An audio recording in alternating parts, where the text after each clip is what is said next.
ሰላም ውድ የቻናሌ ቤተሰቦች ዛሬ በሶሻል ሚዲያ ላይ ሲሽከረከሩና በጣም አነጋጋሪ በሆኑ ቪዲዮዎች መጥቻለሁ።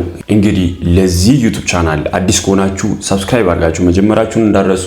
ይሄ ኤሊሎ ኦሞ ነው። ሰሞኑን በነጻነት ወርቅነህ ሞት ምክንያት የ11 ደቂቃ ዩቲዩብ ቪዲዮ ሰርቶ 93400 ብር አግኝቷል የተባለው ልጅ ዋሽቶናል እየተባለ ነው። አዶናይ በድጋሚ ወደ ወላይታ ከአይሾ ኢትዮጵያ ጋር ልመጣ ነው። መሀል አዲስ አበባ ላይ 10 ሚሊዮን ብር ቼክ ከተጻፈበት ሰርግ። ወደ መጀመሪያው ሀሳባችን ጋር ስንሄድ በቲክቶክ ስሙ ኑቲ ዳሎል ወይም በዩቲዩብ ስሙ ዳሎል ኢንተርቴይንመንት የተባለው ግለሰብ በአንድ የ11 ደቂቃ ዩቲዩብ ቪዲዮ በ260,000 ቪው 93400 ብር ተከፈለልኝ። ይሄ እዚህ ጋር የምታዩት ቁጥር ገንዘብ ነው። ምን አድርጌ ያገኘሁት ገንዘብ ነው። ነጻነት ወርቅነህ ህይወቱ በማለፉ ያንን ዜና ሰርቼ ያገኘሁት ገንዘብ ነው። አንድ ቪዲዮ ፖስት አደረኩኝ። ሰው በጣም ስሜታዊ የሆነ 260,000 ምናምን ታየ። በዛ ምክንያት ያገኘሁት ገንዘብ ነው እና ባለፈው አንድ ነገር ነግሬያችሁ ነበር። ምንም ክሬቲቪቲ የሚጠይቅ ነገር አይደለም። በቃ ማለት ቪዲዮ እንዴት ልስራ ብዬ አላሰብኩም። ቁጭ ብዬ አልተጨነቅኩ ምን አላልኩ። በቃ ነጻነት ህይወቱ አለፈ ብዬ ያንን ማድረግ ስላለብኝም ለኦዲየንስም ይሄን ነገር ማሳወቅ ስላለብኝ ብዬ የሰራሁት ቪዲዮ ነውና ከዚህ ነገር የማገኘው ገንዘብ እንዳልኳችሁ ከሞተ ሰው ማትረፍ ነው ባጭሩ። ስለዚህ ይሄን ነገር ምን ላደርግ አሰብኩኝ። ነጻነት በህይወት ባለበት ጊዜ በሙሉ ሰዎችን ሲያስቅ ነበር የነበረው። ስራው በሙሉ ሰዎችን ማሳቅ ነበር። ስለዚህ አሁን አንድ የተከፋ ሰው፣ አንድ ያዘነ ሰው በዚህ ገንዘብ ማሳቅ ከቻልኩኝ ብዬ ነው ይሄንን ቪዲዮ እየሰራው ያለሁት። ሌሎቻችሁም እንደዚህ እንደኔ አይነት ሐሳብ ያላችሁ ሰዎች ካላችሁ ዩቲዩብ ላይ የሰራችሁት ቪዲዮ ካለና ከዚህ ነገር ያገኛችሁት ገንዘብ ካለ ለምን እንደውም አናጋጭም? የሆነ ትልቅ ነገር እንስራ። ነጻነት ወርቅነህ በህይወት ባለበት ጊዜ እኛን ሲያስቅ እንደነበረው። ስለዚህ ምን ታስባላችሁ ብሎ ቪዲዮ ሲሰራ ብዙ ሰዎች እንደዛ በጭራሽ ሊያገኝ አይችልም ብለው ሆን ብለው እሱ የዩቲዩብ ኮርስ ስለሚሰጥ ለማርኬቲንግ ቀመር እየሰራ ነው እንጂ በጭራሽ አንድ የ11 ደቂቃ ቪዲዮ በ260,000 ቪው በጭራሽ 93400 ብር አይሰራም እያሉ የራሳቸውን ሐሳብ እየሰጡ ናቸው። አንዱ የጻፈውን ላንብብላችሁ። ዳሎል ኢንተርቴይንመንት የተሰኘ የዩቲዩብ ቻናል ባለቤት ኑቲ ዳሎል ከአርቲስት ነጻነት ወርቅነህ ህልፈት ጋር በተያያዘ የሰራው የ11 ደቂቃ ቪዲዮ 93,000 ብር ወይም ወደ $700 እንደሰራለት መግለጹ በማህበራዊ ሚዲያ ላይ ትልቅ መነጋገሪያ ሆኗል። ኑቲ ይህን ገንዘብ በነጻነት ስም ለበጎ አድራጎት እንደሚያውለው ቢገልጽም ይህ ቪዲዮ በቲክቶክ ከ2 ሚሊዮን በላይ እይታ ማግኘት ግን የኔን ትኩረት ስቧል። ኑቲ በሀገራችን የዩቲዩብ አጠቃቀምና ገንዘብ አሰራርን ከሚያስተምሩ ሰዎች አንዱ በመሆኑ ይህ አሃዝ ለትምህርት ኮርሶች መሸጫነት የዋለ የማርኬቲንግ ዘዴ ይሆን የሚል ጥርጣሬ ፈጥሯል። በእርግጥ ከአንድ ቪዲዮ $700 መስራት ይቻላል። ነገር ግን አብዛኛው ተመልካች ከኢትዮጵያ በሆነበትና የዩቲዩብ ማስታወቂያዎች በሀገር ውስጥ በማይሰሩበት ሁኔታ ከ300,000 በታች እይታ ባለው ቪዲዮ ይህን ያህል ገንዘብ ተገኘ ማለት ከቴክኒካል እውነታው ጋር ይጋጫል። ኑቲ ሰዎችን በማጓጓት ኮርሶችን ለመሸጥ ካልሆነ በቀር በመደበኛ የአርፒኤም ስሌት ይሄ አሃዝ እንዴት ሊመጣ እንደቻለ ግልጽ አይደለም። ስለዚህ እኔ ኑቲ ይህን ገቢ በቪዲዮ የተደገፈ ማረጋገጫ ለህዝብ ይፋ እንዲያደርግ በግልጽ እጠይቃለሁ። ቀደም ሲል አርቲስት ገነት የነጻነት ህልፈት ለገቢ ማግኛ ተጠቅማባታለች በሚል እንደጠየቅነው ሁሉ ኑቲም ያን አጋጣሚ ኮርስ ለመሸጥ ከተጠቀመበት ከትዝብትና ከተጠያቂነት አያመልጥም።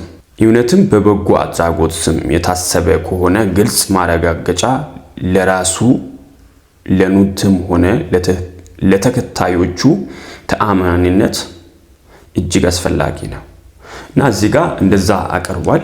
አሁን እዚህ ጋር የራስን አይዲያ ላስቀምጥ። አሁን ለምሳሌ አንድ የ11 ደቂቃ ዩቲዩብ ቪዲዮ በ260,000 ቪው ወይም እይታ ምን ያክል ያስገኛል? እሱን ለማወቅ መጀመሪያ የናንተ ኦዲየንስ ወይም የናንተ ተመልካች የናንተን ቪዲዮ የሚያይ ሰው የት ነው ያለው? ያለበትን ቦታ ነው የሚወስነው። አሁን ለምሳሌ ኢትዮጵያ ብቻ ላሉት ከሰራችሁ በ1000 ቪው 50 እና 20 30 ብር ሊሰሩ ትችላላችሁ። የናንተ ኦዲየንስ ደግሞ አሜሪካ ቢገኝ በ1000 ቪው 2000 3000 ብር ሊሰሩ ትችላላችሁ። የናንተ ኦዲየንስ ደግሞ ከአሜሪካ ደግሞ ካነሱ ሀገራት ለምሳሌ አረብ ኤሚሬትስ ወይም ዱባይ ምናምን የሚገኙ ከሆነ 200 300 ብር በየ1000 ቪው ልታገኙ ትችላላችሁ። እና የናንተ ኦዲየንስ ወይም የናንተ ተመልካች ያለበት ቦታ ይወስናል። ከአንድ አመት በፊት ኑቲ ዳሎል ወይም ዳሎል ኢንተርቴይንመንት ወቸው ጉድ ላይ ቀርቦ ያለውን ላሰማችሁ። እኔ ኑቲ ትመቸኛለች ያላስተዋወቁትም ራስህን አስተዋወቀን። የናንተ ኦዲየንስ ወይዘው የሚያቀኝ አይመስለኝም አብዛኛው ሰው ለምን አላቅም ብቻ የናንተ ኦዲየንስ ወይም የናንተ ተመልካች የሚያቀኝ አይመስለኝም። ኢማጂን አድርጉ ይሄን ልጅ ኢትዮጵያ ላይ የተቀመጡ ሀበሻውያን ወይም ኢትዮጵያውያን አያውቁትም። እሱ በዛም አንግል እያለ ነው ባይዘይ ማለት ታርጌት አድርጎ የሚሰራው ውጭ ላሉ ሰዎች ነው። ሙሉ በሙሉ ቪዲዮን የሚሰራው ውጭ ላሉ ሰዎች ነው። ኑቲ ዳሎል ወይም ዳሎል ኢንተርቴይንመንት ባለቤት የሆነው ዶክተር ጢሞቴዎስ ዘካሪያስ ከዚህ በፊት ለ6 አመታት ዩቲዩብ ላይ ሰርቷል። ግን እሱም ሰራቸው ኮንቴንቶች ቁም ነገር አዘል ስለነበሩ አብዛኛው የኛ ጄነሬሽን ወጣቶች ያው ቶታሊ እሱን አያዩትም። ምክንያቱም እኛ ፋኒ የሚያረጉ እንትኖችን ቪዲዮችን ማየት ነው የምንፈልገው እና አብዛኛው አያውቅም ነበር። ከዛ መቼ ነበር የኛ ጄነሬሽን ማወቅ ጀመሩት? ቲክታክ ላይ መጥቶ ፖፑላር ኤሌክትሮኒክስ ቻሌንጅ ሊያበቃ 2 ሰዓት ቀርቷል ሲባል መጥቶ ለ50 ሰው ወራዊ አንሊሚትድ ገዛለው ከኪሴ 90,000 ብር ኢንቨስት አደርጋለሁ ላይቭ ግቡና እዚህ ጋር ተሳተፉ ምናምን ቻሌንጁን አሸንፉ ምናምን ሰል ሰው ሁሉ ላይቭ ተቀላቀለ። የሰውን ቀልብ ሳበ። የኛ ጄነሬሽኖችም አዩት። ደን ከዛ በኋላ ነው ቡም ያደረገው። ግን ከዛ በፊትም ነበር። ታርጌቱ የኛ ጄነሬሽን ስላልነበረ ነበር። ሌላኛው ደግሞ አዶናይና አይሾ ኢትዮጵያ አንድ ላይ ወደ ወላይታ ሊመጡ ናቸው። ለምንድን ነው የሚመጡት? የወላይታ ዘመን መለወጫ በዓል ወይም ግፋታ በዩኔስኮ ወይም በዓለም ቅርስነት መደብ ላይ መመዝገቡን ተከትሎ የወላይታ ሰው ጥር 17 ላይ ታላቅ ድግስ አውጣል። እሱ ላይም አይሾ ኢትዮጵያንና አዶናይን ጥሪ አድርጓል እና እንዳያችሁት ነው። ገና ደብዳቤው ተጽፎለት ታሽጎ ወደ አዲስ አበባ ሊላክ ሲል ትታያለች። ከወላይታ ህዝብ የተላከውን መልእክት ለአዶናይ ብርሃነ ኃይለ ሚካኤል አዲስ አበባ ገብተናል፣ አግኝተን እንሰጠዋለን። አሁን የት ነው ያለነው? አዲስ አበባ ማለት ስካይላይት ፊት ለፊት ነው ያለነው።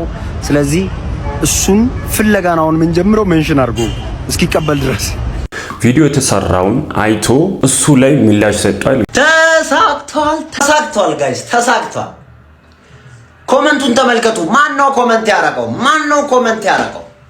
አዶናይ ከአይሾ ስፒድ ጋር ጥር 17 በወላይታ ሶዶ ስቴዲየም ጊፋታ በዩኔስኮ ዓለም አቀፍ በማይዳሰሱ ቅርስነት በመመዝገቡ የወላይታ ህዝብ በነቂስ ወጥቶ ደስታውን በሚገልጥበት መርሃ ግብር ላይ እኔ ከአይሾ ስፒድ ጋር እገኛለሁ ብሏል። ገና ሳይላክለት ምላሽ ሰጥቷል። እኔ ከአይሾ ኢትዮጵያ ጋር አንድ ላይ ወደ ወላይታ እመጣለሁ ብሎ ኮሜንት ላይ ጽፏል። ባይዟይ እዚህ ጋር ብዙ ያላስተዋልነው ነገር ቢኖር ባለፈው ግፋታ ሲከበር አዶናይ መምጣቱ ከድቻ ቦይስ ጋር አዶናይ መምጣቱ ለግፋታ ዩኔስኮ መመዝገብ በጣም ትልቁን ሚና እንደተጫወተ ነው የሚሰማኝ።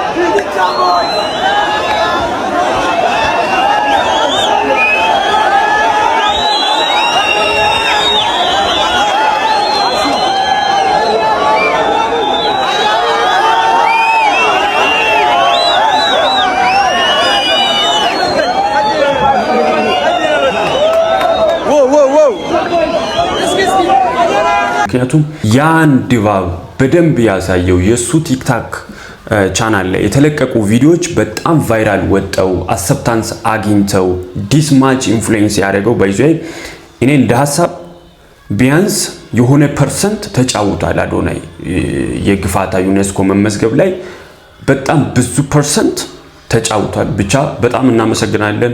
እንደገናም ስትመጣ በጣም በንጉሳዊ አቀባበል እንደምቀበሉ ተስፋ አደርጋለሁ። እንግዲህ ወደ ሶስተኛ ሐሳባችን ጋር ስንሄድ ግፋታ ዩኔስኮ ላይ መመዝገቡን ተከትሎ ጥር 17 ላይ ይከበራል ወይም ድግስ አለ ተብሎ የታሰበው ወደ ጥር 19 እንደተሸጋገረ ምንጮች እያመለከቱ ነው። ምክንያቱ ምንድነው የሚለው ተወሰነው ላሰማችሁ።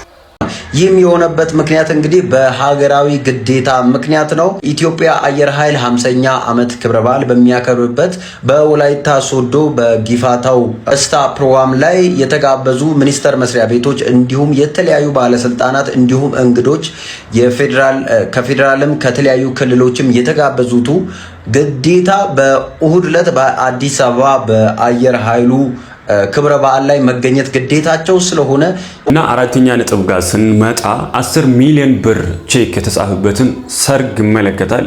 እናም እንደዚህ ነው። በአዲስ አበባ ከተማ የተከናወነ አንድ የጥሎሽ ስነ ስርዓት በቅንጦቱና በተደረጉት ውድ ስጦታዎች የብዙዎችን ቀልብ በመሳብ መነጋገሪያ ሆኗል። ለሙሽሪት ከተዘጋጁ ስጦታዎች መካከል በልዩ ሁኔታ ያጌጠ እና ሙሉ የቤትና የግል መገልገያ ስጦታዎችን የያዘ ተሽከርካሪ፣ ብራንድ የሆነ ዘመናዊ ሻንጣዎች የሞሉት ልብስ፣ ሻንጣዎችን የሞሉ ልብስ፣ ሽቶዎች እንዲሁም እጅግ ውድ የሆኑ ሙሉ የወርቅ ጌጣጌጦች ተበርክተውላታል። ነገሩ በዚህ ብቻ አላበቃም። ከስጦታዎቹ ሁሉ ጎልቶ የታየው አነጋጋሪ የሆነ ሙሽራው አቤል ለሙሽሪት ለአብስራ ሀብታሙ የጻፈው 10 ሚሊዮን ብር ቼክ ነው። ኢማጂን። ግን ይሄ ነገር ከግራ ኪስ ወደ ቀኙ ኪስ ወይ ከቀኝ ኪስ ወደ ግራ አይመስላችሁ? ምንም አስተያየት የለኝም። እዚህ ጋር እናንተ አስተያየት ስጡበት። እዚህ አይነት ምርጥ ቪዲዮዎችን ሪያክት እያደረገን አንድ ላይ እንሄዳለን። እንግዲህ ይሄ ኢሊሎ ሆኖ ይቻማችሁ።